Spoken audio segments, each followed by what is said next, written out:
Great, you've timed that perfectly well. You've joined me just in time. I could use a hand. There's one thing that I loathe, and that is putting a duvet cover on a duvet. It's just the trickiest thing in the world, isn't it? Do you want to grab an end and give me a hand? Come on. Well, we're on to the story of Ruth. In our Bible, it comes between the Judges and the books of Samuel. It starts by talking about how Ruth and her mother in law Naomi lived in the time of the Judges. And of course, Ruth, as we'll find out at the end of the book, becomes one of the ancestors of King David. So it's a natural link between the time of the Judges and the kings of Israel. It's a wonderful story, but there's something fascinating about it, and that is that God's not mentioned at all. It's almost as if God is hiding under the bed in the story. His kind of presence is there throughout, but he's never explicitly named. The book of Ruth in the Hebrew Bible occurs in the writings. It's one of 5 scrolls, including Esther and Lamentations and Ecclesiastes and the Song of Songs. And there is a common theme there as it explores kind of wonderful narratives and stories.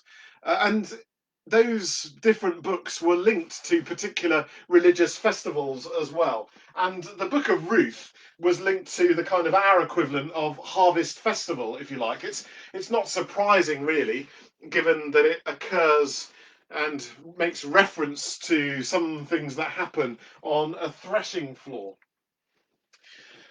I find actually unmade beds quite unsettling. Maybe it's because they speak of, even in the most settled places, a lack of permanence, that this won't always be your home. And Ruth's mother in law, Naomi, had been forced to leave Bethlehem because of a famine. Slightly ironic because Bethlehem means house of bread, and yet there in the house of bread there was no bread.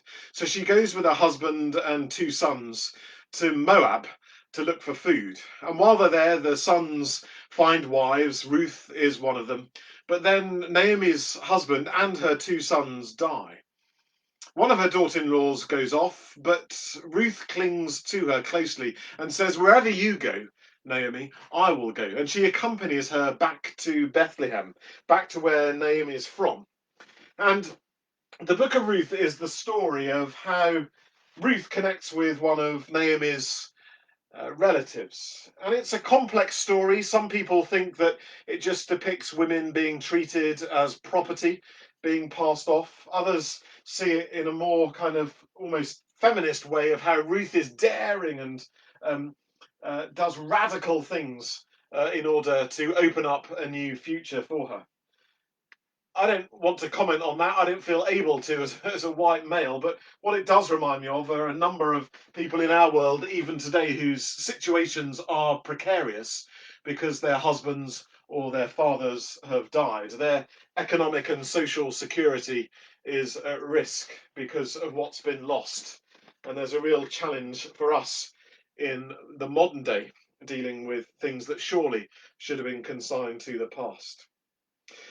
But the story of Ruth is a beautiful story of how Ruth finds shelter, and more than that, finds a new beginning as Boaz goes through all that is necessary in order to offer not just hospitality and security to Ruth, but taking her into his very household and making her his wife.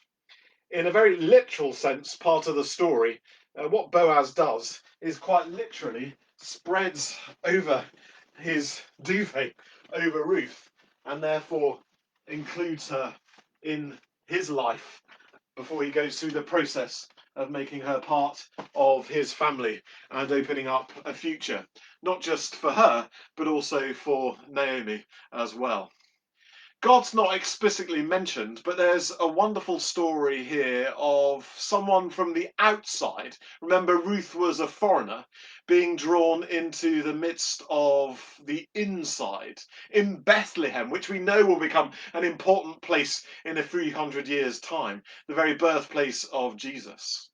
a foreigner being included in this story and placed right at the heart of the story, playing a central role.